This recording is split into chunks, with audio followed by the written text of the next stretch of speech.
అటువంటి వీధులన్నీ వెతికాం, ఇళ్ళన్నీ వెతికాం. కానీ మహారాజా మాకు ఎక్కడ పాండవుల జాడన్నది తెలియలేదు.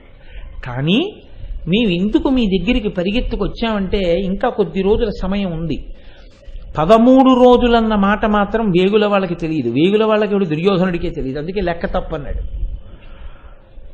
కానీ నీ ఆజ్ఞ కోసం వచ్చాం, ఒక్క శుభవార్త చెప్పి వెళ్ళిపోదామని వచ్చాం. ఏమిటా శుభవార్త అన్నాడు. దుర్యోధనుడికి విరాట్ రాజుకి ఎప్పటి నుంచో పడదు. విరాట్ రాజు యొక్క బలం అంతా కీచకుడి మీద ఉంది. అటువంటి కీచకుణ్ణి ఒకానొక నాడు 5 గంధర్వులకి ఇల్లాలైనటువంటి ఒక స్త్రీ ఏడాది క్రితం నుంచి సుదేష్ణా మందిరంలో సైరంధ్రిగా సేవిస్తోందిట. ఆ సైరంధ్రి మీద చూపు పడి ఆమెను మోహించి కామించాడు కీచకుడు. ఆమె భర్తలు ఆ కీచకుణ్ణి అసలు లోకంలో ఎవ్వరూ ఊహించడానికి వీలు లేని రీతిలో చిత్రవధ చేసి చంపి ఒక మాంసపు ముద్దగా విడిచిపెట్టారు నర్తనశాలలో. ఇది విరాట్ రాజు గారి యొక్క నగరంలో కథలుగా చెప్పుకుంటున్నారు. మీకు విరాట్ రాజు శత్రువు కనుక విరాట్ రాజుకి బలమై కుడిభుజమై ప్రాణ సమానమైనటువంటి కీచకుడు మరణించాడు కనుక ఈ శుభవార్త మీకు నివేదించి వెళ్ళిపోదామని వచ్చాం. తదుపరి మేము చెయ్యవలసిన కార్యం ఏమిటని అడిగారు. అడిగితే దుర్యోధనుడు అన్నాడు, మీకు తర్వాత చెప్తాను, ప్రస్తుతానికి మీరు వెళ్ళవచ్చు.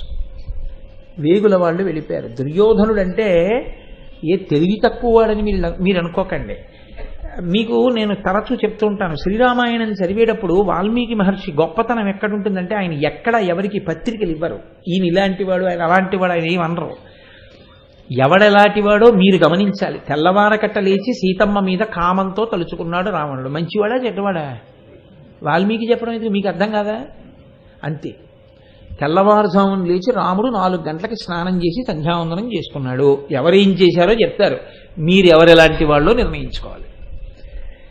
తిక్కన గారు కూడా చాలా చమత్కారంగా చెప్తారు. నేను మీతో మాట్లాడతాను, మీరు వెళ్ళండి అన్నాడు. ఆ వచ్చినటువంటి వేగుల వాళ్ళు వెళ్ళిపోయారు. వెళ్ళిపోయిన తర్వాత మంత్రులతో కలిసి సభ తీర్చాడు. సభ తీర్చి మాట్లాడుతున్నాడు దుర్యోధనుడు. ఆయన మాట్లాడడం అంటే ఎప్పుడూ ఎలా ఉంటుందో మీరు ఆలోచించండి.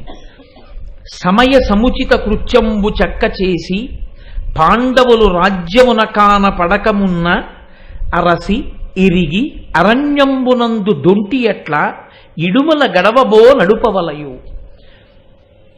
మనం ఇప్పుడు సమయోచితమైనటువంటి కార్యం ఒకటి చెయ్యవలసి ఉంది. పాండవులు అజ్ఞాతవాసంలో ఉన్నారు. చాలా నెలలు గడిచిపోయి తొందరగా పాండవులు ఎక్కడ ఏ రూపాలతో ఉన్నా మనం పట్టుకోవాలి. పట్టుకుని పాండవుల్ని గుర్తించేస్తే మళ్ళీ పాండవులు 12 ఏళ్ళు అరణ్యవాసం, 1 సంవత్సరం అజ్ఞాతవాసానికి వెళ్ళిపోతారు. మీరు ఒకటి ఆలోచించండి, మేము వెళ్ళామంటే వాళ్ళు ఇప్పుడు తన అర్ధరాజ్యం ఇవ్వనంటున్నాడుగా, అంత మొండితనం వాళ్ళు ఉంటే ఆయన నమ్మకం ఏమిటో తెలుసా అండి? ధర్మరాజు అలా అనడం. అందుకే విచిత్రం ఏమిటంటే 12 సంవత్సరం అజ్ఞాతవాసం అయిపోయిందంటాడు భీష్ముడు, అవలేదంటాడు దుర్యోధనుడు. ఎవరు చెప్తే నమ్ముతాడు? ఆఖరికి వేగుల వాళ్ళని పిలిచన్నాడు, మీరు మారువేషంలో వెళ్ళి ధర్మరాజుని అడగండి అయిపోయిందో లేదో అన్నాడు. వాళ్ళు మారువేషంలో వెళ్ళి ధర్మరాజుని అడిగారు, అయిందా నిజంగా అజ్ఞాతవాసం ఏడాది అన్నారు. అయిపోయిందని ఆయన లెక్క చెప్పాడు. ఆయన లెక్క వినలేదు దుర్యోధనుడు. ధర్మరాజు గారు చెప్పారు అయిపోయింది టండి అన్నాడు. అయితే అయిపోయి ఉంటుంది అన్నాడు. అంటే నమ్మకం ఏమిటో తెలుసా అండి? ధర్మరాజు అబద్ధం ఆడటం, ధర్మరాజు ధర్మం తప్పడం. ధర్మం తప్పడు కాబట్టి ఆయనకి ధర్మం రక్షణగా నిలబడుతుంది అని దుర్యోధనుడు అనుకుని ఉంటే భారతం ఇంకోలా ఉండేది. మీరు గమనించండి, ధర్మరాజు ధర్మం తప్పడు. ధర్మం తప్పని ధర్మరాజు గీసిన గీత 4 తమ్ముళ్ళు దాటరు. ఇది తెలియదా దుర్యోధనుడికి? ఖచ్చితంగా తెలిసి. ఇప్పుడు నేను చెప్పిన ఉదాహరణ మీకు చాలదా? నా సొంతం కాదు, మీరు భారతంలో ఉంది చదవండి. ఇది తెలిసి ఉంటే ఇంత ధర్మం తప్పనివాడు కాబట్టి ఈశ్వరానుగ్రహం ధర్మజునికి ఉంటుంది. కాబట్టి ధర్మజునితో వైరం కన్నా ధర్మజునితో సంధి మంచిది అని దుర్యోధనుడు అనుకుని ఉంటే మహాభారతం ఇంకోలా ఉండేది. మాట తప్పనివాడు ధర్మరాజు కాబట్టి మనం కనిపెట్టేస్తే మళ్ళీ అరణ్యవాసానికి వెళ్ళిపోతారంటాడు. అక్కడుంది బుద్ధి తక్కువతనం, అక్కడుంది మూర్ఖత్వం. ఒకడు సంతోషంగా ఉంటున్నాడు, ఏమిటి కారణం? వాడి భక్తి. నువ్వు కూడా సంతోషంగా ఉండాలి. ఏం పొందాలి? భక్తిగా ఉండడం, ధర్మంగా ఉండడం నేర్చుకోవాలి. అవి మానేసి ఆయన సంతోషంగా ఉంటున్నాడని నువ్వు వేడిస్తే నీకేమిటి వస్తుంది? నీకు వచ్చేది ఏం ఉండదు దానివల్ల. నీవు నీ మార్గాన్ని నిరూపణం చేసుకోవడంలో ఉంటుంది. ఇది చాలా మందికి ఉండే గుణం ఎక్కడుంటుందంటే, భగవద్భక్తి గొప్పది అంగీకరిస్తారు, ధర్మం గొప్పది అంగీకరిస్తారు. ఉత్తర క్షణం చాటుకెళ్ళి ఏమంటారో తెలుసా అండి, అబ్బా ఆయనదంతా చాదస్తం అండి, అలాగే ఉంటాడంటే. అప్పుడు ఇంక నీకెందుకు పనికి వచ్చింది అది? అది చాదస్తం అయితే నీకు ఇంకెందుకు పనికిరాదు అది. దానికన్నా కాస్త పై స్థాయిలో నిలబడితే దుర్యోధనుడు అంతే. కాబట్టి ఆయన ఏమంటాడంటే, పాండవులు రాజ్యమున కానపడకయున్న అరసి ఎరిగి అరణ్యంబునందు దొంటి ఎట్ల ఇడుమల గడవబో నడుపవలయు. అరణ్యములలో ఇంతకుముందు పాండవులు ఎలాంటి కష్టాలు పడ్డారో అలాంటి కష్టాలు పడేటట్టుగా మళ్ళీ మనం చెయ్యాలి. దానికి ఏమిటి మార్గం? వాళ్ళు ఎక్కడున్నారో కనిపెట్టడమే. బుద్ధి ఉన్నవాడైతే ఏమనాలి? ఇన్ని నెలలు గడిచింది, అంగుళం వదలకుండా వెతికారట వేగులు, కనపడలేదు పాండవులు. వాళ్ళ ధర్మం వాళ్ళని కాపాడింది. సాధ్యమా దాక్కోవడం? అంతటి తేజోమూర్తులు అయితే, అదే జనమేజయుడైతే అన్నాడు, వాళ్ళు దాక్కోవడానికి వాళ్ళ తేజస్సే వాళ్ళకి అడ్డం, ఎలా దాక్కుంటాడని అడిగాడు. ఈ మాట దుర్యోధనుడు అనుండుంటే సంధికి వెళ్ళుండేవాడు, ఇంకోలా ఉండుండేది. మూర్ఖత్వం, మొండితనం మనిషిని సక్రమంగా ఆలోచించనివ్వవు. మారడం అంటే ఏమిటంటే, తన తప్పు గుర్తిరిగితే ఖచ్చితంగా మార్పు రావాలి అనుకుంటే మీకు తెలిసిపోతుంది. అహంకారం అడ్డొస్తుండడం కూడా మీకు తెలిసిపోతుంది. మీరు మీ తప్పు ఒప్పుకోలేరు. మీ తప్పు ఒప్పుకోలేని భేషజంతో కూడిన బతుకు బతికినంత కాలం మార్పు తెచ్చుకోవడానికి అంగీకరించినట్టు. మార్పు తెచ్చుకోని దుర్యోధనుడు చివరికి ఏం పొందాడో, మార్పు తెచ్చుకోవడానికి ప్రయత్నించిన విభీషణుడు ఏం పొందాడో మీరు అర్థం చేసుకోవాల్సి ఉంటుంది. మారిన విభీషణుడు ఏమయ్యాడు? మారని దుర్యోధనుడు ఏమయ్యాడు? అంతే తేడా, అంతే. కాబట్టి కేవలం వాళ్ళెవరినో చూడడం కాదు, నువ్వేం చేస్తున్నావు చూసి ఇది అవసరం. దుర్యోధనుడి ఆలోచనలో ఉండే తేడా మీరు ఆయన మాట చేత పసిగట్టాలి. ఇది ఆయన ఆలోచన ధోరణి. దుర్యోధనుడికి ఎప్పుడూ పక్కన ఉండి ఎగదోసేవాడు ఎవరో తెలుసా అండి? కర్ణుడు. కర్ణుని యొక్క శీలంలో ఉన్న పెద్ద పొరపాటు ఎక్కడుందంటే, సమయానుకూలంగా అబద్ధాలు ఆడతాడు. చాలా పెద్ద పొరపాటు అక్కడుంది. ఈ అబద్ధం ఎంత కొంప ముంచేస్తుంది అని ఆలోచించాడు. అదే ముంచేసింది కూడా దుర్యోధనుడిని. పరశురాముడు నీకు బ్రహ్మాస్త్రం భాషించదని శాపం ఇచ్చాడు. నాకు బ్రహ్మాస్త్రం పరశురాముడి దగ్గర నేర్చుకున్నానని వచ్చి చెప్పాడు దుర్యోధనుడితో. నమ్మేశాడు. ఆయన నమ్మకం ఏమిటంటే, కర్ణుడు నా పక్కనున్నాడు కాబట్టి అర్జునుణ్ణి మట్టు పెట్టగలడు, భీష్ముడి మా పక్కనున్నాడు స్వచ్ఛంద మరణం ఉన్నవాడు కాబట్టి పాండవులందరూ పడిపోతారు. ఎంతమంది తన పక్కనున్నా అధర్మం ఒక్కటి చాలు కాల్చేయడానికి. ఎన్ని దూదితో కూడినటువంటి గిడ్డంగులు నీకున్నా ఒక్క నిప్పురవ్వ చాలు నీకు ప్రమాదం తేవడానికి. ఇది దుర్యోధనుడు తన జీవిత పర్యంతంలో ఎంతమంది వచ్చి చెప్పినా అర్థం చేసుకోలేకపోయాడు. ఇది అర్థం కాలేదు ఆయనకి, ఆయన వినలేదు. ఇది వినకపోవడమే ఆయన కోపం ముంచేసింది. కాబట్టి చూడండి, ఎప్పుడు వెంటనే మాట్లాడతాడు కర్ణుడు. ఆ మాట మాట్లాడే అందుకే ఎప్పుడు జ్ఞాపకం పెట్టుకోండి, మీరు కేవలం ఇతిహాసంగా వినద్దు, కేవలం కథగా వినద్దు. జీవితంలో మీ బాగు కోరి మీకు కఠినంగా ఉన్నా సరే మాట్లాడే మనిషిని ఒకరిని తప్పకుండా మీరు స్నేహంగా ఉంచుకోవడం అలవాటు చేసుకోండి. ఎందుకో తెలుసా? మాట కించిత్ కఠినంగా ఉండొచ్చు, ధర్మజుడు మాట్లాడతాడు అలా, అప్పటికది కఠినంగా ఉన్నట్టుంటుంది. భీముణ్ణి ఏమన్నాడు? ఇలా కంటితో చూసి వంట చెరుకుకి చెట్టు కావాలా నీకని అడిగాడు. అన్నాడు కాబట్టి, కూర్చున్నాడు కాబట్టి అజ్ఞాతవాసం నిలబడింది, లేకపోతే ఏమై ఉండేది? కించిత్ కఠినంగా మాట్లాడినా, కోప్పడినా, తాను ధర్మాన్ని నమ్మి, తాను భగవంతుణ్ణి నమ్మి, భక్తితో ఉండి ధర్మమునందు పూనిక ఉన్నటువంటి వ్యక్తితో స్నేహాన్ని ఎట్టి పరిస్థితులలో వదలకండి. ఏది పోనివ్వండి, ఆ స్నేహాన్ని వదలకండి. అదొక్కటి చాలు, మీ జన్మ ప్రయోజనాన్ని కాపాడుతుంది. మీరు వినండి, వినకపోండి. 1 రోజు వినరు, 2 రోజులు వినరు, 3 రోజులు వినరు, ఆయనకి అదే పని. ఆయన అది తప్ప ఇంకొకటి చెప్పడు. ఎందుకంటే ఆయన నమ్మకం అటువంటిది. అది ఏం చేస్తుంది? మార్చి తీరుతుంది. రామకృష్ణ పరమహంస ఇదే అంటారు. ఒక ఏనుగుకి ఉండే లక్షణం ఏమిటంటే తొండాన్ని ఎత్తి ఎప్పుడు ఇలా ఏదో ఒకటి పీకుతుంది. అది కదంబ వృక్షమే అవనివ్వండి, ఏనుగు అనవసరం, కొమ్మలు లాగేస్తుంది. బక్కగా ఉండే ఒక మావటి పక్కన నడిచి వెడుతూ ఇలా ఇలా అంటాడు అంకుశంతో. తొండం ఎత్తినప్పుడల్లా ఇలా అంటాడు, ఇలా దింపేస్తుంది. ఇప్పుడు ఆ ఏనుగు రాచవీధిలో నడిచి వెడుతుంటే పసిపిల్లలకి కూడా ఆపద ఉండదు. ఎందుకంటే అతను ఇలా అంటుంటే చాలు. మీకు ఇంకో ఆశ్చర్యం తెలుసా?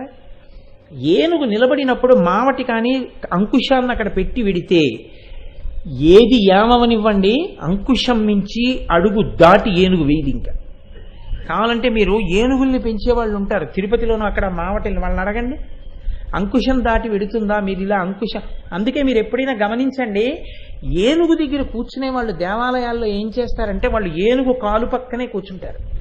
కాలు పక్కన కూర్చుని ఏనుగు 2 కాళ్ళ ముందు అంకుశాన్ని ఇలా పెడతారు.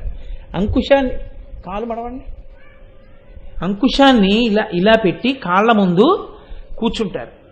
దాని కాలు పక్కనే కూర్చుంటారు. అతను ఎటో చూస్తూ ఉంటాడు ఇలాగా. నిజంగా అది కాలెత్తి ఇతని తొడ మీద వేసింది అనుకోండి, ఏమైపోతాడు? అంత దగ్గరగా కూర్చుంటాడు. మీరు బాగా గమనించండి, అడగండి ఎప్పుడు నా మావటిని. అది ఏం చేస్తుందో తెలుసా అండి? 2 కాళ్ళ ముందు అంకుశం కానీ పెడితే ఎట్టి పరిస్థితుల్లో కాళ్ళు కదపదు. దానికి బదులు ఏం చేస్తుందంటే కుంభస్థలాన్ని ఇలా ఊపుతుంది, ఇలా ఊపుతూ తొండాన్ని ఇలా ఊపుతుంది. అతను అలా చూస్తుంటాడు. మళ్ళీ ఎప్పుడు అడుగు తీస్తుందంటే అంకుశాన్ని తీసేస్తే తీస్తుంది. అంత ఏనుగు దేనికి కట్టుబడిపోయింది?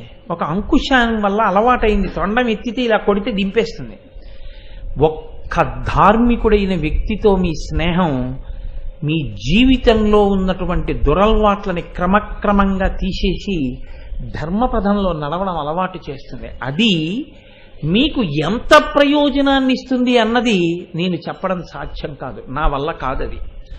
ఆ ప్రయోజనాన్ని కన్న తల్లిదండ్రులు కాదు, సమాజమంతా కలిసి కూడా ఇవ్వలేదు. ఒక ధార్మికుడితోటి స్నేహం ఒక్కటేది ఇవ్వగలదు. అందుకే సత్సంగత్వే నిస్సంగత్వం అంటారు శంకర భగవత్పాదులు. ఇది దుర్యోధనుడికి లేదు. అతనికి ఉన్న పెద్ద ప్రమాదం ఎక్కడొచ్చిందంటే అసలు అతన్ని ఎప్పుడూ రెచ్చగొడతాడు. ఒక మాట అన్నాడు అనుకోండి, వెంటనే అతని ఆలోచన ఇంకొక వైపుకి వెళ్ళనివ్వడు కర్ణుడు. ఇలా చేస్తే ఏమవుతుంది అంటాడంటే ఏదైనా సరే తృణప్రాయం. మీరు చూడండి, భీష్ముడు తృణప్రాయం, ద్రోణుడు తృణప్రాయం, కృపాచార్యుడు తృణప్రాయం. నేను అన్నానది కాదు, మీరు చదవండి ఒకసారి. ఎంత దానకర్ణుడైతే ఎవరికి కావాలి. మాట యందు ఎంత అధిక్షేపిస్తాడో, ప్రతివాణ్ణి అధిక్షేపిస్తాడు. నువ్వు పోయే వరకు నేను యుద్ధానికి రానన్నాడు భీష్మాచార్యులంతటి మహానుభావుణ్ణి. ఆఖరణ ఆయన అంపశయ్య మీద పడుకుంటే అప్పుడు వచ్చాడు దిగులు పడి. అప్పుడు బుద్ధి చెప్పారు భీష్మాచార్యుల వారు. అంత అధిక్షేపణ. వెనక్కి వెళ్ళి నించో అన్నాడు ద్రోణాచార్యుల వారిని ఉత్తర గోగ్రహణంలో.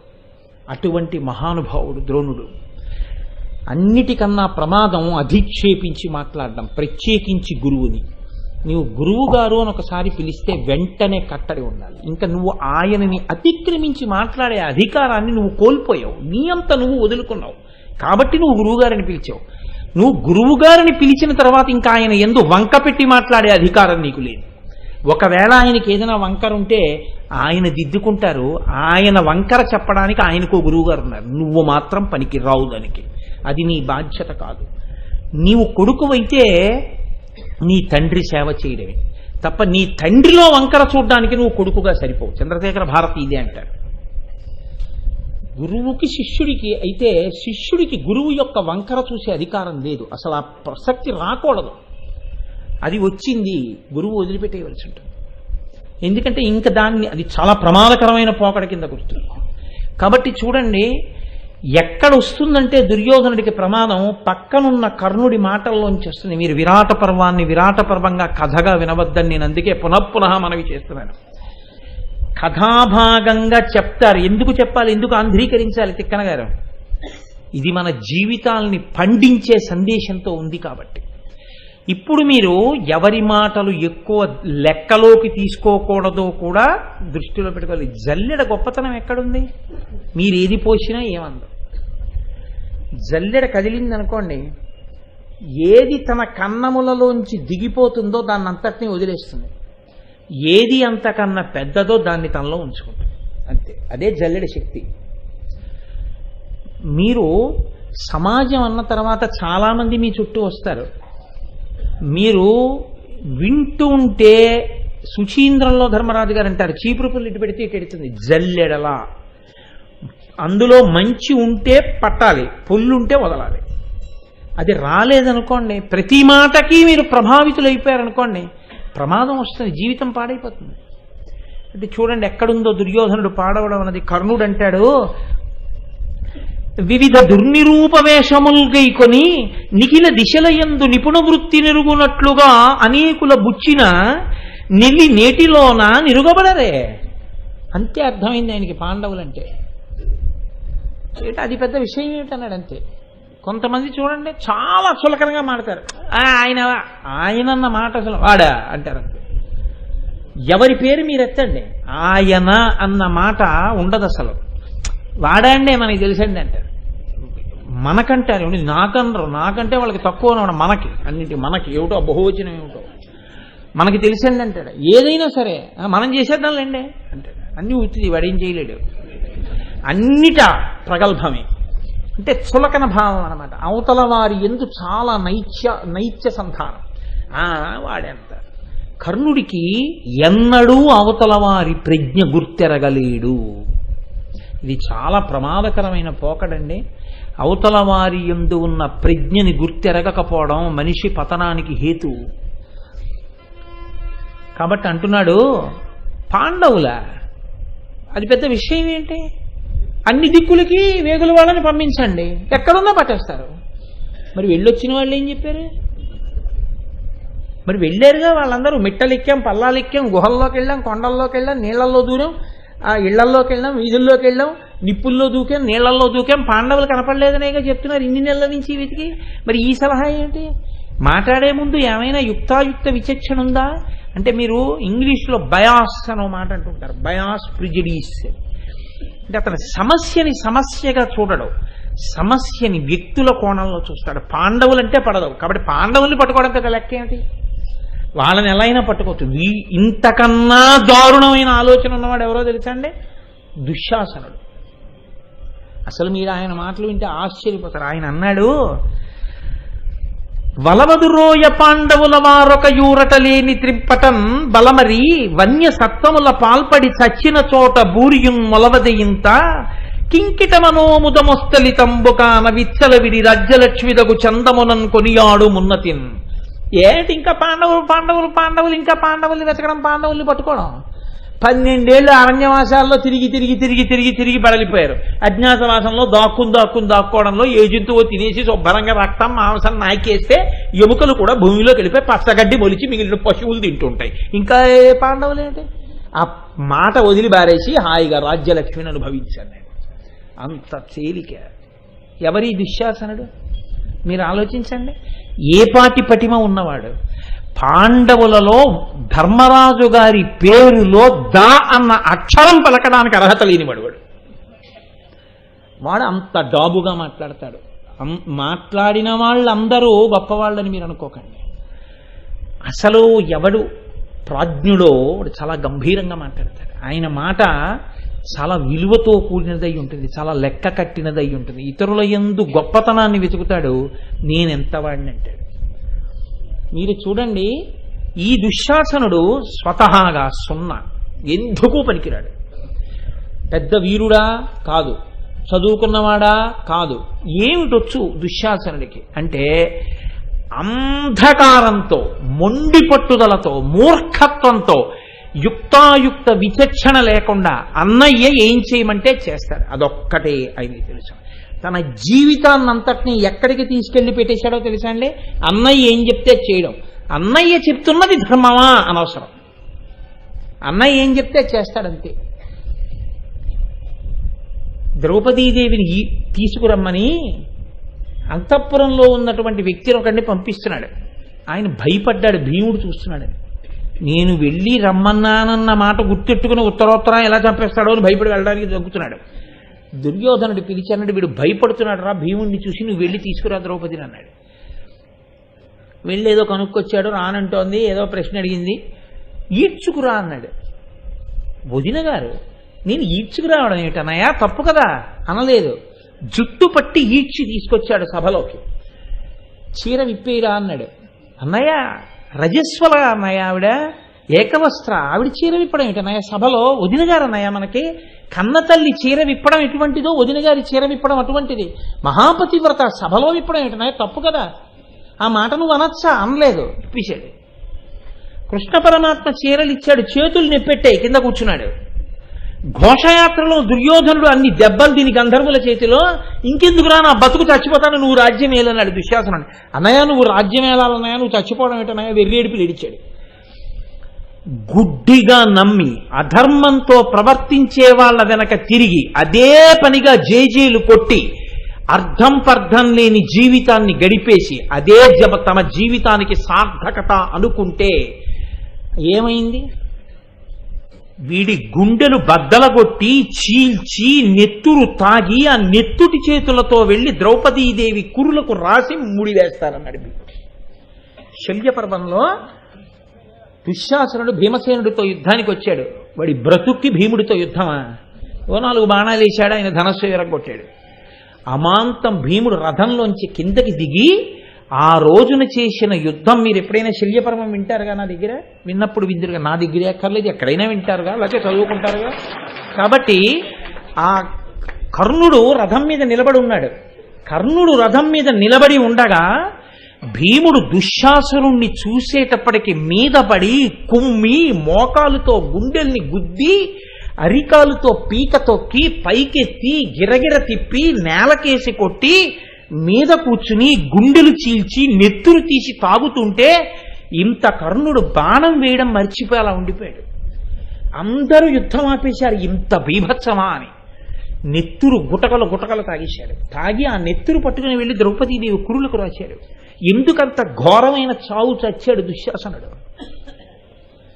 అసలు అతని బతుకు దిద్దుకోవడం అతనికి రాదు. అంతటి మహాత్ముల జీవితాల గురించి మాట్లాడుతున్నాడు. కొందరు గురించి మాట్లాడేటప్పుడు మనకు అంత అర్హత ఉందా అన్నది ఆలోచించాలి. ఆ అర్హత లేకుండా ఎంత పెద్ద వాళ్ళని పెడితే అంత పెద్ద వాళ్ళ గురించి మాట్లాడడం మంచిది కాదు. అది కట్టి కుడుపుతుంది. మాట్లాడడం తేలికండి, చాలా తేలిక, మాట దాటేస్తుంది నాలుక. కానీ అది అనుభవంలోకి వస్తుంది ఒకనాడు. ఆ పాపం అనుభవంలోకి వచ్చాక తల్లడిల్లిపోతావు. అప్పుడు నిన్ను రక్షించేవారు ఉండరు. ఎందుకో తెలుసా? నువ్వు అనుభవించవలసిందే. ఎక్కడికి పోతుంది నువ్వు చేసిన పాపం? అది రాకుండా ఉండాలి. అది తెలియదు దుశ్శాసనుడికి.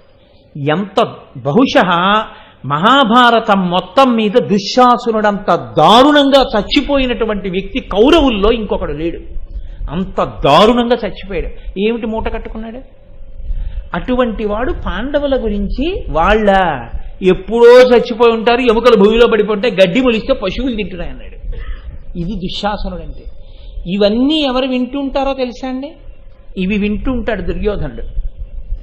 అదే మళ్ళీ తెలియదా? ధర్మరాజు గారు చెప్తే సత్యం అంటాడు.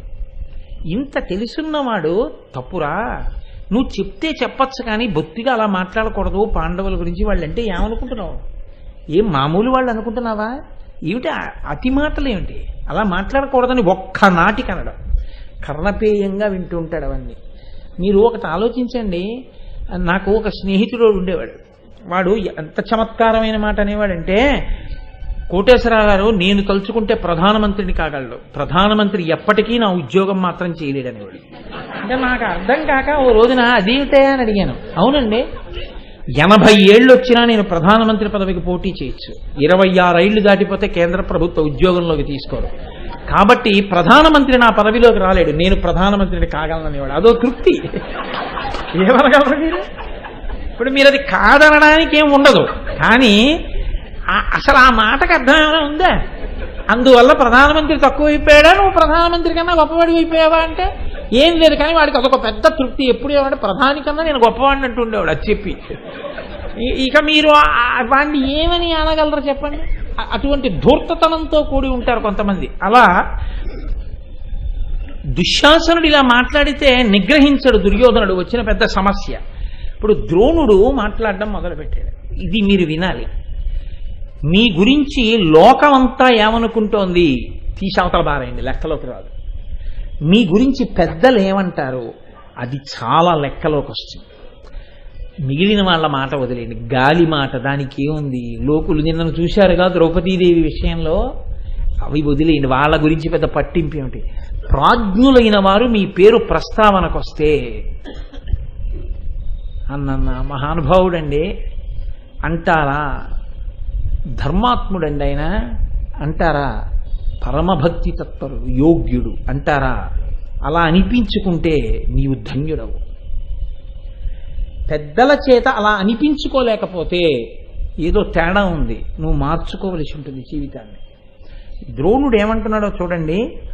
క్షాత్ర సమగ్రులు, ఆర్యునుత గౌరవ దీప్తులు, వర్ణనీయ సౌభ్రాతృలు, ఉదాత్త దైవబల భవ్యులు, దివ్య సమానులు, ఆ పృథాపుత్రులు, వారి ఆపదలనందునే యోపిన ఇంకనైనా ఈ ధాత్రి గడంగి యూరయు విధంబున చెప్పుడు నేర్పులేర్పడం. ఎలాంటి మాటలు చెప్పాడో చూడండి. ఎటువంటి మహానుభావుడో అటువంటి మహానుభావుడు. అసలు మహాభారతంలో రహస్యం ఏమిటంటే, భూమి భారం పోవడానికి, కొన్ని కోట్ల మంది పాపాత్మలు తెగటారిపోవడానికి పరాశక్తి యొక్క అద్భుత విన్యాసము చేత సృజింపబడినటువంటి మహాపురుషుడు ద్రోణుడు. అందుకే ద్రోణుడు స్త్రీ పురుష సంబంధం చేత జన్మించిన వాడు కాదు. అందుకే మనకి లోకంలో ఒక నానుడుంది, మహాత్ముల జననములు మీరెన్నవద్దు అంటారు. కారణం ఏమిటో తెలుసా అండి? పాంచభౌతిక శరీరంతో కర్మను అనుభవించడానికి పుట్టేవాళ్ళు పుడుతూనే ఉంటారు. కోట్ల మంది దీపపు పురుగులు పుట్టినట్టు పుట్టి పడిపోతుంటారు. నలినీ దళగత జలమతి తరళం తత్వజీవిత మదచేత ఫలం విద్ధిర్వ్యాధ్యభిమానగ్రస్తం లోకం శోకచ హంత సమస్తం అన్నారు శంకర భగవత్పాదులు. ఒక మహాత్ముడు జన్మించాలంటే అమ్మవారు ఆశ్చర్యకరమైన లీల చేత కారణజన్ముడుగా సృష్టిస్తుంది. అంటే ఏదో ఫలితం ఉంది అని గుర్తు. అటువంటి ద్రోణుడు ఇవాళ మాట్లాడుతున్నాడు. ఆయన అంటున్నాడు, క్షాత్ర సమగ్రులు నీచంగా చచ్చిపోయి ఉంటారన్నాడుగా దుశ్శాసనుడు. నీకు వాళ్ళ గురించి మాట్లాడే అధికారం ఏమిట్రా అనలేదు. వాళ్ళు క్షాత్ర సమగ్రులు అన్నాడు. అంటే పరిపూర్ణమైన క్షాత్రం ఉన్నవాళ్ళు. ఆర్యనుత గౌరవ దీప్తులు, పెద్దలైన వారి చేత ఎప్పుడూ కూడా కీర్తింపబడేవారు. నీలాంటి కుక్కలు మురిగితే వాళ్ళ గౌరవానికి భంగం ఏమిటి? వేరొక మాట, నీకేం తెలుసు వాళ్ళ గురించి? మహాత్ములైన వాళ్ళ దగ్గరికి వెళ్ళి ఆయన పేరు చెప్పు, వాళ్ళ పేర్లు చెప్పు. ఆయన అంటారు అది కితాబ్, నీకేం అర్థం అవుతుంది ఆయన గురించి? కాబట్టి ఆర్యునుత గౌరవ దీప్తులు, వర్ణనీయ సౌభ్రాతృలు, ఎంత ప్రేమ కలిగిన వాళ్ళో తెలుసా? కాబట్టి కదరా దుర్యోధనుడిని ఘోషయాత్రలో విడిపించారు. కాబట్టి కదరా ఆనాడు సైంధవుడు తప్పు చేస్తే ద్రౌపది పట్ల విడిచిపెట్టారు. బావగారి వరసని అని చెప్పి, లేకపోతే మీ దుస్సల విధవయ్యేది ఈ పాటికి. ఇది ద్రోణుడి దిప్పు. కాబట్టి వర్ణనీయ సౌభ్రాతృలు, ఉదాత్త దైవ బల భవ్యులు. ఎంత పెద్ద మాట చెప్తున్నాడో చూడండి. నిరంతరము దైవ బలము కలిగినటువంటి వాళ్ళు. మీకో చుట్టూ పెట్టుకున్న బలం, ఆ వాళ్ళదో దైవబలం. దైవబలం ఎందుకు వచ్చింది? వాళ్ళ ధర్మానుష్ఠానం. ఉదాత్త దైవ బలులు, దివ్య సమానులు, వాళ్ళు దేవతలతో సమానం రా వాళ్ళు. ఆ పృథాపుత్రులు, కుంతీదేవికి పృథ అని పేరు. ఆ పృథాపుత్రులు, వారి ఆపదలు వందునే. ఇది మీరు బాగా అండర్లైన్ చేసి గుర్తుపెట్టుకోవాలి. ద్రోణుడి వంటి మహాపురుషుడు అంటున్నాడు, వారిని ఆపదలు వందునే. వాళ్ళకి ఆపదలు వస్తాయా? ఎవడు ధర్మాన్ని పట్టుకున్నాడో, ఎవడు దైవాన్ని నమ్మాడో వాడికి ఆపద లేదు. వాడిని చెరుద్దామన్నా చెరపలేరు. వాడిని ఈశ్వరుడు రక్షించుకుంటాడు. కాబట్టి వారిని ఆపదలు వంతునే. యోపిన ఇంకనైన ఈ ధాత్రి గడంగి యూరయు విధంబుల చెప్పుడు నేర్పులేర్పడం. మీకేమైనా చేతనైతే పాండవుల్ని ఎలా గుర్తించచ్చో ఆలోచన చెప్పండి అన్నాడు. చాలదండి ఒక్క పద్యం. ద్రోణుడి వంటి మహాపురుషుడి చేత ఇటువంటి కితాబ్ పొందారు, ఇటువంటి గొప్ప ఆశీర్వచనం పొందారు, ద్రోణుడి మనస్సులో ఇటువంటి స్థానం పొందారు. ఇది పాండవులంటే. అప్పుడు మహానుభావుడు భీష్ముడు నోరు విప్పాడు. ఆయన అన్నాడు, ద్రోణుడు చెప్పింది యథార్థం. ఇప్పటి వరకు మాట్లాడారే, మీరు చెప్పినదంతా పొల్లు, మీకు ఆలోచన లేదు. పాండవులంటే ఎవరో తెలుసా?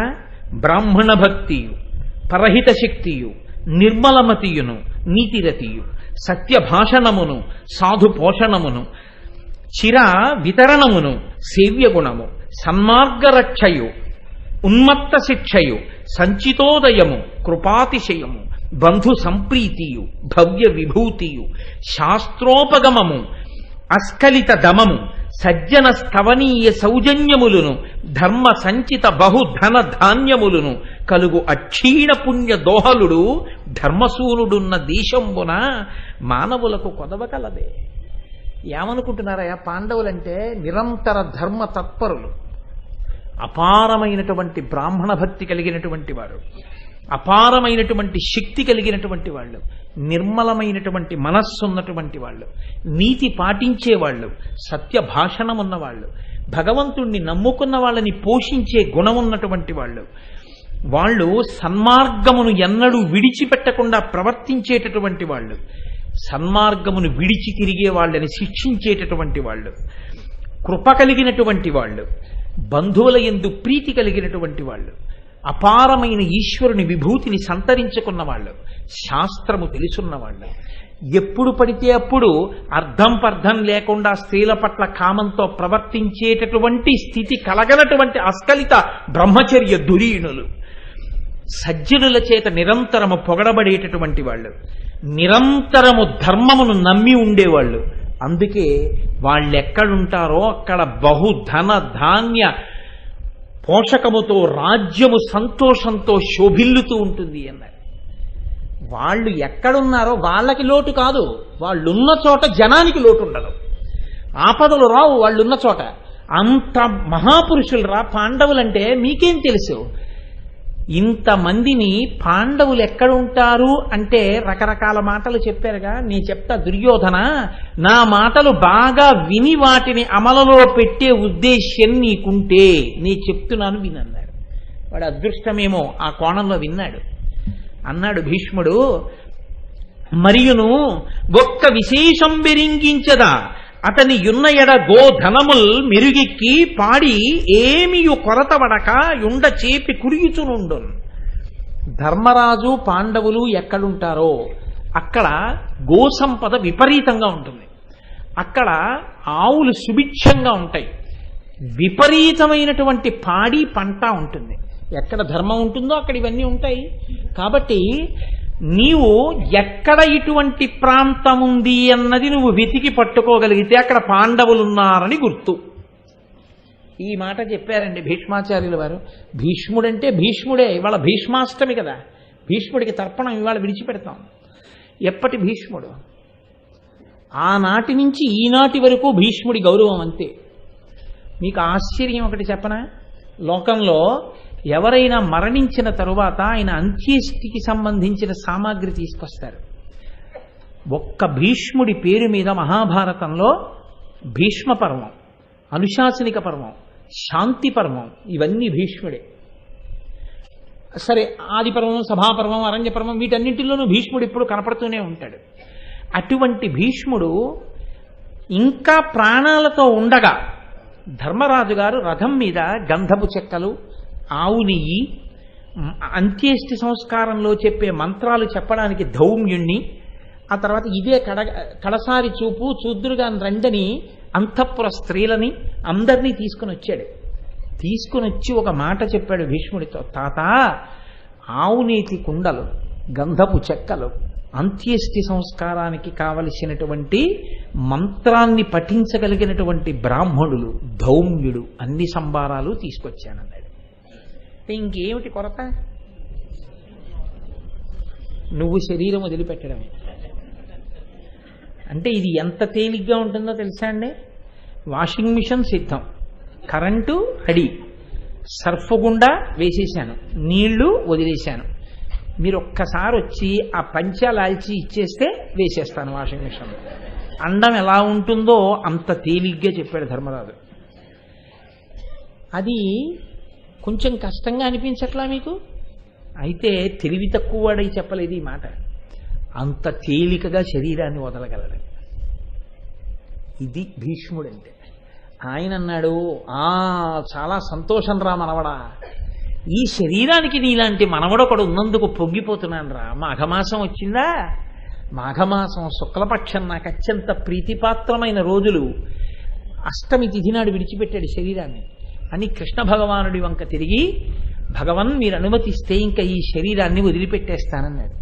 అనుమతిస్తున్నాను, నువ్వు శరీరాన్ని విడిచిపెట్టు అన్నారు. అష్టమి నాటికి కాలి బొటన వేలు దగ్గర నుంచి వెనక్కి లాగాడండి. మీరు అనుశాసనిక పర్వం చదివితే తెల్లబోతారు భీష్ముడి గొప్పతనానికి. బొటన వేలు నుంచి లాగేస్తుంటే జడీభూతమైపోయింది శరీరం. లాగేసి హృదయస్థానం దగ్గర నుంచి ప్రాణాలన్నింటినీ కూడా ఉద్గమం చేసి బ్రహ్మస్థానం దగ్గరికి తీసుకెళ్లి బ్రహ్మస్థానాన్ని పగలకొట్టి పైకి లేస్తే దివ్య జ్యోతిని అందరూ చూశారు. ఆ జ్యోతి చూస్తుండగా అలా వెళ్ళి కనుమరుగైపోయి వసువులలోకి వెళ్ళిపోయి ద్యు అనబడేటటువంటి ఆ వసువు కింద మారిపోయింది. గంగ లేచొచ్చి ఏడిచింది, మళ్ళీ ఇక చరిత్రలో ఇలాంటి మహాపురుషుడు పుడతాడా? వెళ్ళిపోయాడు భీష్ముడు. ఇక లోకంలో ఇక భీష్ముడు లాంటి వ్యక్తి లేడు. నా తండ్రి అంపశయ్య మీద పడుకుని కూడా అన్ని ధర్మాలు చెప్పాడు. శాంతి పర్వం చదివితే కళ్ళ నీళ్ళు వస్తాయండి. కృష్ణ పరమాత్మ ధ్యానంలో కూర్చున్నారు. వెడదాం భీష్ముడి దగ్గరికి. ధర్మరాజు గారు వచ్చి అడిగాడు, ఏమి అలా మీరెవరిని ధ్యానం చేస్తున్నారని అడిగాడు పైకి లేచాక. నన్ను ధ్యానం చేస్తున్న వాడిని చూస్తున్నానన్నాడు భీష్ముడు. ఎంత బాధపడుతున్నాడో తెలుసా? మీరు భీష్మ పర్వం చదివితే తెల్లబోతారు. ఆయన ధర్మం చెప్తాడు ఆఖరణ. శిబిరానికి వెళ్ళారండి కృష్ణుడు పాండవులు. తాత యుద్ధంలో ఉంటే ఇంక గెలవలేము చెప్పేశాడు కృష్ణుడు. భీష్ముడు ధనస్సు పట్టుకున్నంత కాలం ఇక మీరు కొట్టలేరు. వెళ్ళాడు. వెడితే కూర్చోపెట్టి, నాన్న ఇంతమంది నా కోసం ఇంత రాత్రి వచ్చారా, క్షేమమా, కూర్చోండి ధర్మరాజా అని అందరినీ కూర్చోపెట్టాడు. కూర్చోబెట్టి, ఏం నాన్న ఇలా వచ్చారు, మీ ముఖాలు చూస్తే ఏదో బెంగ పెట్టుకున్నట్టున్నారు, కనిపెట్టేశాడు. మీరు ఏదడిగితే అది ఇచ్చేస్తానన్నాడు. ఆయన అన్నాడు, తాత మాకు జయం ఎలా లభిస్తుందన్నాడు. నా చేతిలో ధనస్సు ఉన్నంతకాలం మీకు జయం రాదు రామనవడా అన్నాడు. అయితే తాత ధనస్సు ఎలా వదిలేస్తామన్నాడు. శిఖండిని అర్జునుడి రథం మీద నించోపెట్టి అర్జునుడిని బాణాలు కొట్టమనరా, పడిపోతానన్నాడు. మీరు భీష్మ పర్వం చదువుతుంటే అండి మీకు అక్షరాలు కనపడవు, కన్నుల నీరొచ్చి ఆ భీష్ముడే.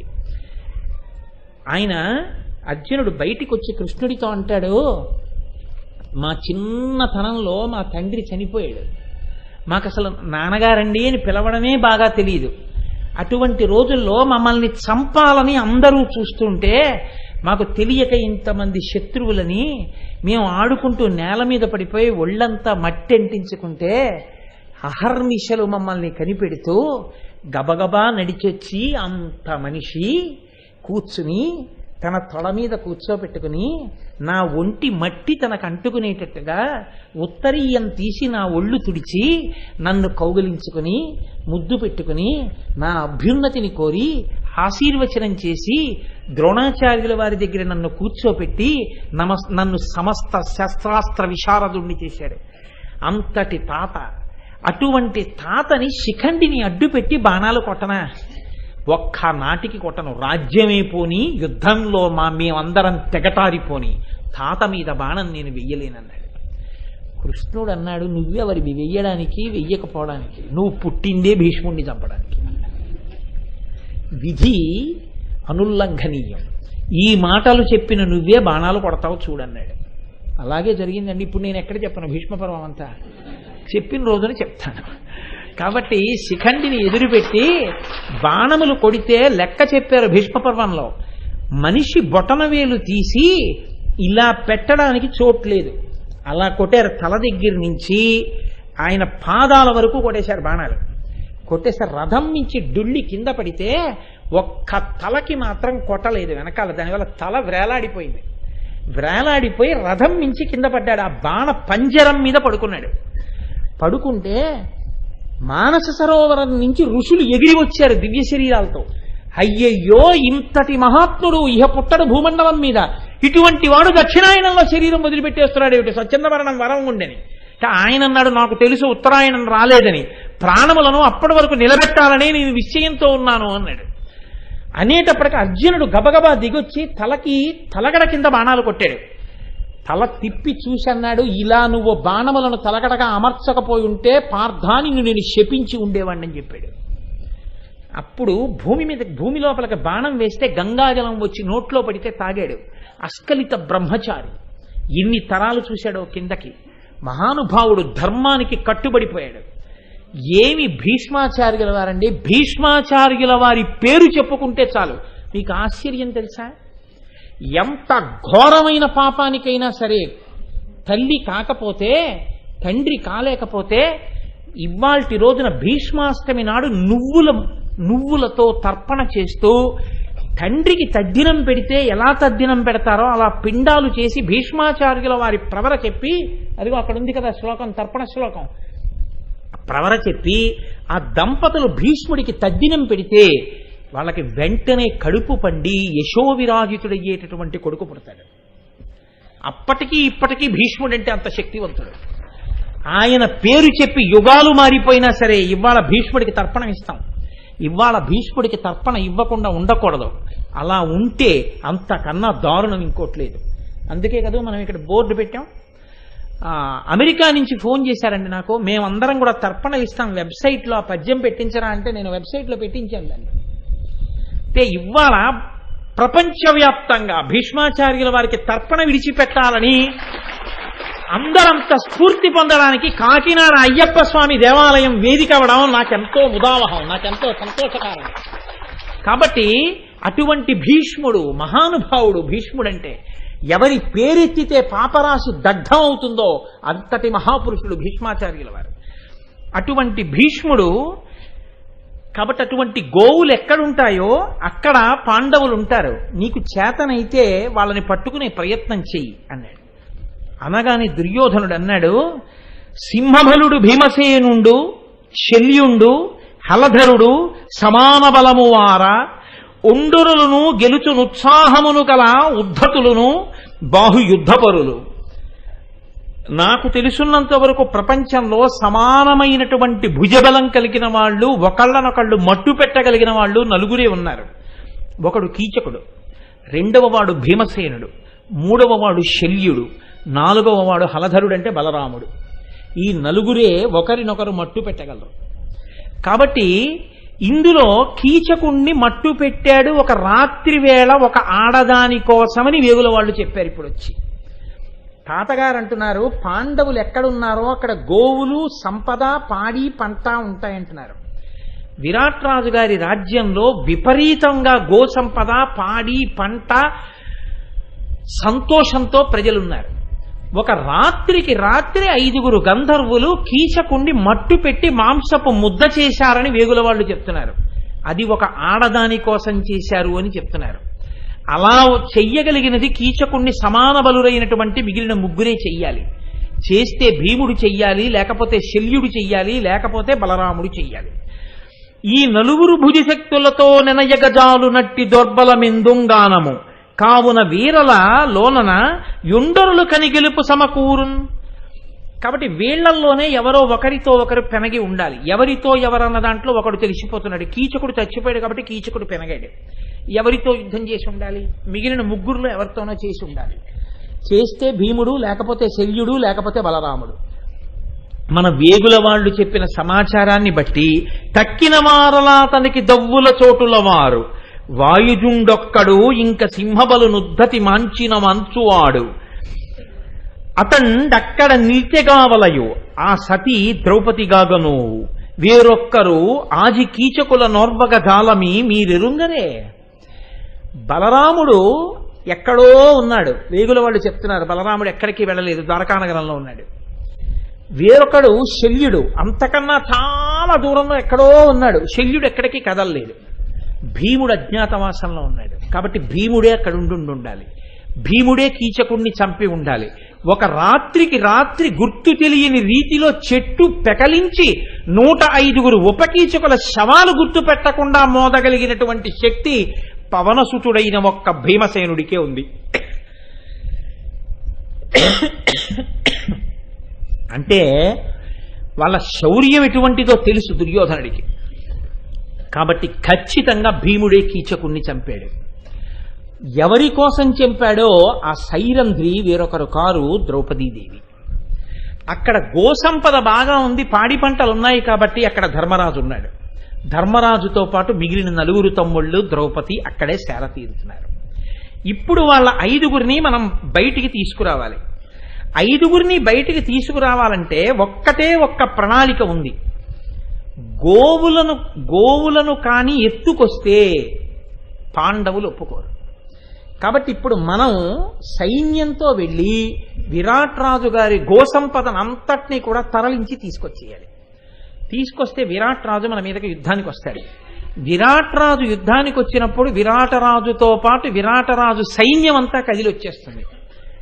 ఒకవేళ బయట పడకూడదనుకుంటే పాండవులు 5 అంతఃపురంలో ఉంటారు.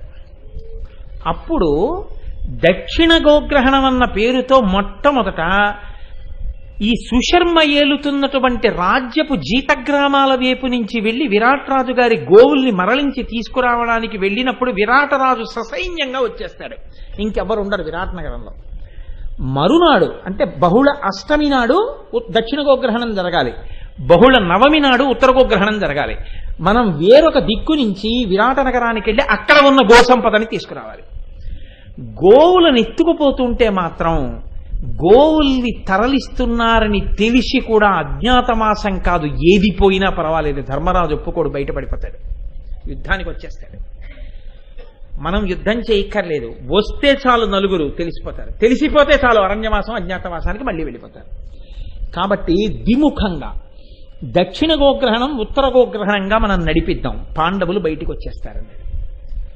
అది వ్యూహం తక్కువది కాదు, చాలా గొప్ప వ్యూహం పన్నాడు. నేను ఇదే మీతో అన్నది. ద్రోణుడు ఇదే మాట చెప్తున్నాడు, ఆపదలు అంటావు వారిని అన్నాడు.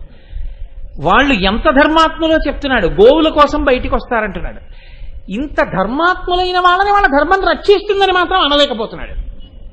మీరు చూసారా, ఇది ప్రమాదహేతు. మీరు గుడికి వెళ్ళారా, గుడికి వెళ్ళలేదా అంటే గుడికి వెళ్ళి ఉండవచ్చు, కానీ గుడికి ఎందుకు వెళ్ళారు అన్నది మీకు ముందు అవగాహన ఉండాలి.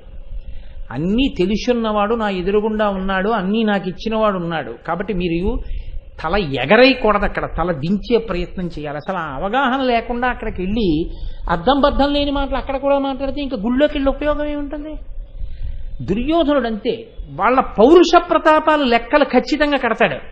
వాళ్ళు దేనికి బయటికి వస్తారో చెప్తాడు, దాని వెనక ఉన్న వాళ్ళ ధర్మం చెప్తాడు. కానీ అంతటి ధర్మాత్ములు కాబట్టి మన చేత ఎలా నిగ్రహింపబడతారు, మనం ఎలా ఆపద తీసుకొస్తాం వాళ్ళకి, ఈ మాట మాత్రం అంటాం. ఇది గమ్మత్తు. ఈ మాట అనగానే అక్కడ ఒకడు ఉన్నాడు, ఆయన చిత్రమైన వ్యక్తి, సుశర్మ అని. ఆయన త్రిగర్త దేశాధీశుడు. విరాటరాజు గారి నగరానికి సరిహద్దుల్లోనే ఉంది ఆ త్రిగర్త దేశం. ఈ రెండిటి సరిహద్దులు పక్క పక్కనే ఉన్నాయి. ఈ సుశర్మలు ఇద్దరు ఉన్నారు భారతంలో. కర్ణుడి కొడుకు సుశర్మ ఒకడు ఉన్నాడు, ఈయన త్రిగర్త దేశాధీశుడు సుశర్మ ఒకడు ఉన్నాడు. మహాభారతంలో ఈ సుశర్మది ఒక గొప్ప ఖ్యాతి ఏమిటో తెలుసా అండి? ఈయన ఎందుకు వెళ్ళిపోయాడో తెలియదు, మొట్టమొదటి నుంచి దుర్యోధనుడికి పరమమిత్రుడు, అంతేవాసి, అంతే, ప్రాణం పోయే వరకు దుర్యోధనుడితోనే ఉన్నాడు. విరాట్ రాజు అంటే కోపం, పక్క దేశం అయినా విరాట్ రాజుతో పడదు, కానీ విరాట్ రాజుకు దుర్యోధనుడితో పడదు. సుశర్మకి దుర్యోధనుడు అంటే ప్రాణం. ఈ సుశర్మ ఎప్పుడెప్పుడు అవకాశం వస్తే అప్పుడప్పుడు విరాట్ రాజు మీద కాలు దువ్వుతూ ఉంటాడు. కానీ పూర్వం ఒకసారి ఓడిపోయాడు కీచకుడి చేతిలో. అప్పటి నుంచి దెబ్బతిన్న త్రాచుపాములో ఉన్నాడు, ఎప్పుడెప్పుడు విరాట్ రాజు గారి మీద కక్ష తీర్చుకుందామా అని. అవకాశం దొరకట్లేదు. ఇప్పుడు దక్షిణ గోగ్రహణం, సుశర్మ రాజ్యం త్రిగర్త దేశానికి పలుమేరలలో ఉన్నటువంటి జీతరాజ్యాల వైపుకు వెళ్ళి గోవులు తీసుకురావాలని దుర్యోధనుడు అన్నాడు సభలో. మంచి అవకాశం దొరికింది. ఈయన విచిత్రం ఏంటంటే, ఈ సుశర్మ మహాభారతంలో మొట్టమొదట బయలుదేరిన వాడు కురుక్షేత్ర యుద్ధంలో చిట్ట చివరి వరకు బ్రతికే ఉన్నాడండి. అదో విచిత్రం. ఎందుకంటే మహాభారతంలో చాలామంది ఏమైపోయారంటే కురుక్షేత్రం దాకా వెళ్లకుండానే పడిపోయారు. కొంతమంది కురుక్షేత్రానికి వెళ్ళి పడిపోయారు. సుశర్మ చాలా కాలం పోరాటం చేశాడు. చిట్ట చివరిగా అర్జునుడు ఒక రోజున బల్లెంతో గుండెల్లో గుచ్చి చంపేశాడు. అర్జునుడి చేతిలో చచ్చిపోయాడు. ఇటువంటి సుశర్మ వెంటనే సభలో లేచి దుర్యోధనుడితో మాట్లాడడం కుదరదు. ఎందుకంటే ఆయన పొగరటువంటిది, ఆయన రాజసం అటువంటిది. తిన్నగా లేచి దుర్యోధనుడిని ఉద్దేశించి ఏమంటే నాకు మంచి అవకాశం ఇవ్వండి నేను వెళ్ళి కొడతానంటే ఇలా చూస్తాడు. ఆయనకే ఊరంతా పొగరు, ఆయనతో ఎవరు మాట్లాడతాడు? అందుకని ఆయన రాజసం అటువంటిది దుర్యోధనుడిది. అందుకని ఇప్పుడు తను అవకాశం పుచ్చుకోవాలి. తను అవకాశం పుచ్చుకోవాలంటే ఏం చేయాలి? పక్క వాళ్ళతో కాస్త దుర్యోధనుడు ఎవరు చెప్తే వింటాడో వాళ్ళతో మాట్లాడాలి. దుర్యోధనుడు ఎవరు చెప్తే వింటాడు? మీరు ఇందాక చూశారుగా, కర్ణుడు చెప్పినా దుశ్శాసనుడు చెప్పినా వెంటనే తలకెక్కుతుంది. వాళ్ళ స్నేహం అటువంటిది. అందుకని కర్ణ దుశ్శాసనుల దగ్గరికి వెళ్ళి చెవిలో మంతనాలు అడాడు. ఇప్పుడు కర్ణుడు దుర్యోధనుడికి వినపడేటట్టు అన్నాడు. ఏం పర్వాలేదు చెప్పు, బాగుంది నీ ఆలోచన అన్నాడు. అనగానే దుర్యోధనుడు ఇలా తిరిగాడు. అంటే ఏమిటి? కర్ణుడికి ఏదైనా నచ్చిందంటే దుర్యోధనుడికి నచ్చినట్టే. అది వాళ్ళ ప్రాణం, అది వాళ్ళ స్నేహం. కాబట్టి ఇప్పుడు ఆ సుశర్మ లేచి మాట్లాడుతున్నాడు.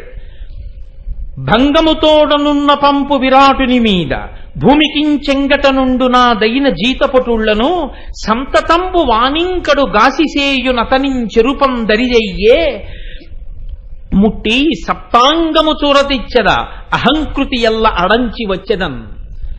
మహారాజా, నాకు ఎప్పటినుంచో కోరిక విరాట్రాజుని ఓడించి అతని రాజ్యంలో ఉన్న సంపదనంతా కొల్లగొట్టాలని.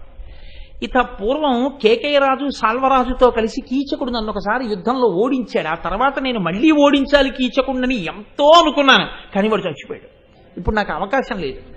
కనీసం విరాట్రాజుని ఓడిస్తాను. ఎందుకో తెలుసా? నా రాజ్యపు పొలిమేరలలో ఉన్నటువంటి జీతపు గ్రామాల్లోనే తిరుగుతాయి గోవులన్నీ.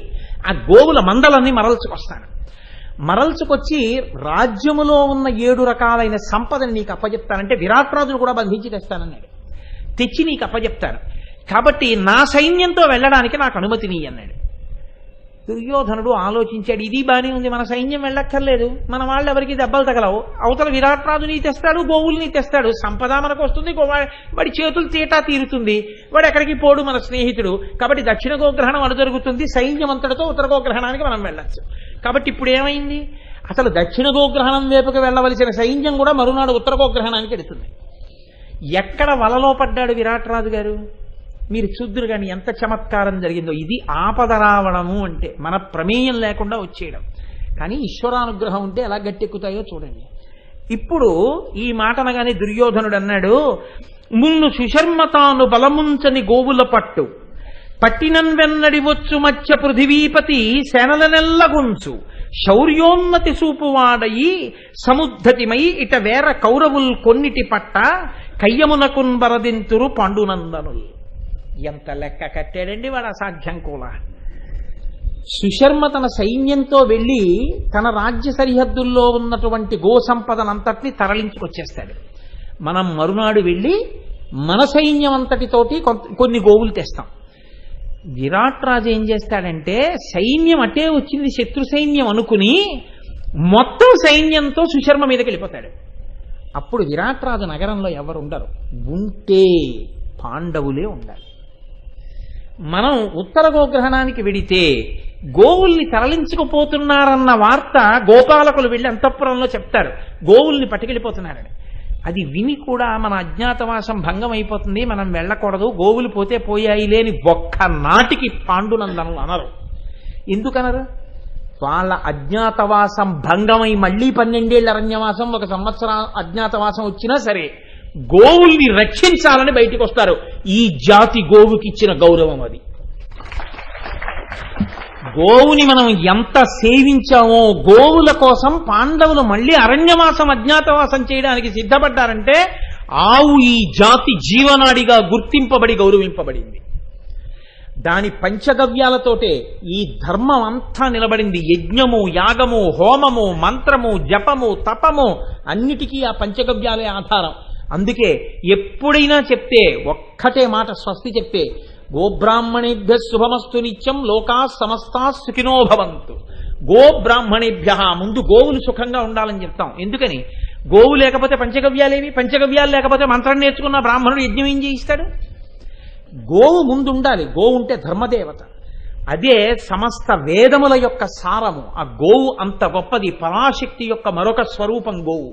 అంత గౌరవించింది ఈ జాతి ఆవుని.